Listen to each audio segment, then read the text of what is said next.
اس نے یوسف بن عمرو ثقفی نے فوراً خط لکھا ہے شام کو کہ مان گیا یہ 2 راتیں اس کو مارا اور اس نے مان لیا اور تسلیم کر لیا. اس کی ساری دولت مدینے میں زید کے پاس. اس نے فوراً والی مدینہ کو خط لکھا کہ زید کو اور علی بن داؤد کو گرفتار کر کے شام بھیج. اب جناب زید کو دوبارہ گرفتار کر کے پھر شام بھیجا جاتا ہے. جب دوبارہ یہ شام جاتے ہیں, جب شام پہنچتے ہیں تو یہ سوال کرتا ہے, میں نے سنا ہے کہ خالد کسری کی دولت آپ کے پاس ہے. اللہ نے فرمایا کیا بات, وہ خالد کسری جو میرے باپ دادا نے سب و شتم کرتا ہے, جو آل محمد سے مخالفت کرتا ہے, ہمارے لیے ہمیشہ برائی کا ارادہ رکھتا ہے, ہو سکتا ہے کہ وہ اپنی دولت ہمیں دے. اس نے خود کہا ہے کہ اس والی دولت, مطلب ہمیں جھوٹ بول رہا ہے, بہتان لگا رہا ہے ہم پہ, میرے پاس کوئی دولت نہیں ہے. اس نے فوراً اپنے سپاہیوں کو ایسے گرفتار کر کے کوفہ لے جاؤ, یوسف عمرو کے پاس پیش کرو, اسے کو خالد کو قید سے نکال کے, جیل سے نکال کے زید ابن علی اور خالد کو ایک دوسرے کے آمنے سامنے سپاہیوں نے وہیں سے گرفتار کیا شام سے, اور جناب زید کو کوفہ لیا. جناب علی بن داؤد بھی ساتھ, دونوں کوفہ آ گئے.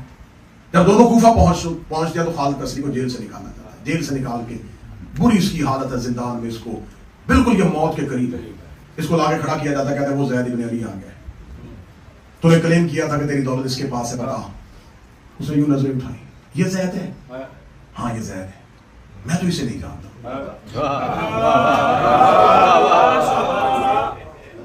انہیں پھر کوڑے مارے, تو نے کہا تھا میری دولت اس کے پاس ہے. اس کا میں اس کے پاس اپنی دولت کیوں رکھوں؟ یہ تو حسین کا پوتا ہے, یہ تو علی کا خاندان ہے, تو میں تو اس کے خاندان کو اچھا نہیں سمجھتا. نے کہا بدبخت, تو نے تو یہ کہا تھا کہ میری دولت اس کے پاس ہے. اس نے کہا میری کوئی دولت اس کے پاس ہے. اب جناب زید وہیں پہ کھڑے ہیں, اور جب اس کو دوبارہ زندان میں بھیجنے لگتے ہیں, جناب زید کے قریب سے گزرتا ہے. جناب زید اس کی طرف دیکھ کے کہتے ہیں کہ جب تیری کوئی دولت میرے پاس ہے نہیں, تو نے بہتان کیوں لگایا؟ اس میں گزرتے گزرتے ایک جملہ کہا ہے, اس نے کہا الزام نہیں لگایا, ایک کوشش کی ہے شاید اللہ میری توبہ قبول کر لے. کوشش کی ہے کہ شاید اللہ میری توبہ قبول کر لے. اب اس جملے کے اندر ایک تاریخ بند ہے, وہ میں 2 جملوں میں, کیونکہ یہ خالد کسری کوفے کا والی رہ چکا ہے, اس کو کوفے کے پورے حالات کا پتہ ہے کہ یہاں پر بہت تعداد میں علی کے شیعہ ہیں, لیکن خوف زدہ ہیں کیونکہ لیڈر کوئی نہیں ہے, رہنما کوئی نہیں. یہ مدت سے کسی کو ان کا رہنما نہیں بننے دے رہا. جب اس کو زندان میں پھینک دیا, اسے کہا میں نے تو مر ہی جانا ہے.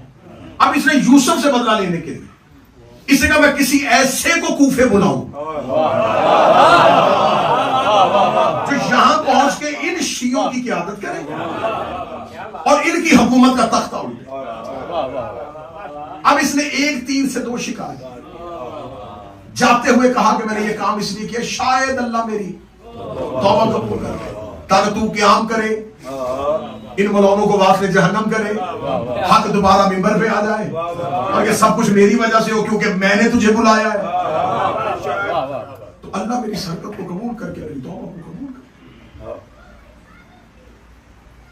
قتل امام حسین, شہادت امام حسین کے بعد یہ پہلا فرد ہے جناب زید جو کوفے آئے. بسم اللہ. اس سے پہلے اہل بیت کا کوئی فرد کوفے نہیں ہے, یہ پہلا فرد ہے. جب کوفے جناب زید پہنچ چکے ہیں تو اب کوفے میں ایک لہر دوڑ گئی کہ وہ جو ہم اتنے عرصے سے اپنے اندر گھٹ گھٹ کے مر رہے تھے نا, کاش ہم کربلا چلے جاتے, کاش ہم حسین کے ساتھ کیا کرتے تھے. اس پوری خواہشوں کو دوبارہ ایک دفعہ عملی جامہ پہنایا جا سکتا ہے, کیونکہ حسین کا ایک بیٹا زید آ گیا. بسم اللہ. اب جناب زید سے کہتے ہیں خالد کسری نے تو انکار کر دیا کہ میری کوئی دولت اس کی میرے پاس نہیں ہے. انہوں نے کہا نہیں. یوسف بن عمرو نے کہا کہ ابھی آپ یہاں پہ رکیں گے, 5-6 مہینے آپ کو یہاں رہنا پڑے گا. ان 5-6 مہینوں کے اندر جناب زید نے لوگوں کے ساتھ روابط تیز کر دی. پتہ چلنا شروع کر دیا یہ بھی علی کا شیعہ ہے, یہ بھی حسین سے محبت کرنے والا ہے, یہ بھی بڑی معافی مانگ رہا ہے, یہ بھی آنا چاہتا ہے. مختلف لوگ آتے, روزانہ ملاقات ہوتی, وفود تیار ہوتے. جب جناب زید کا ملنا جلنا, ساری چیزیں جو تھی وہ سمجھ میں آنی شروع ہوئی, جب تک حکومت کو پتا چلا تب تک جناب زید کوفہ میں مضبوط ہو چکے تھے. کتنے مضبوط ہو چکے تھے؟ 40,000 لوگوں نے جناب زید کے ہاں پہ بیعت کر. آپ قیام کریں, ہم آپ کے ساتھ.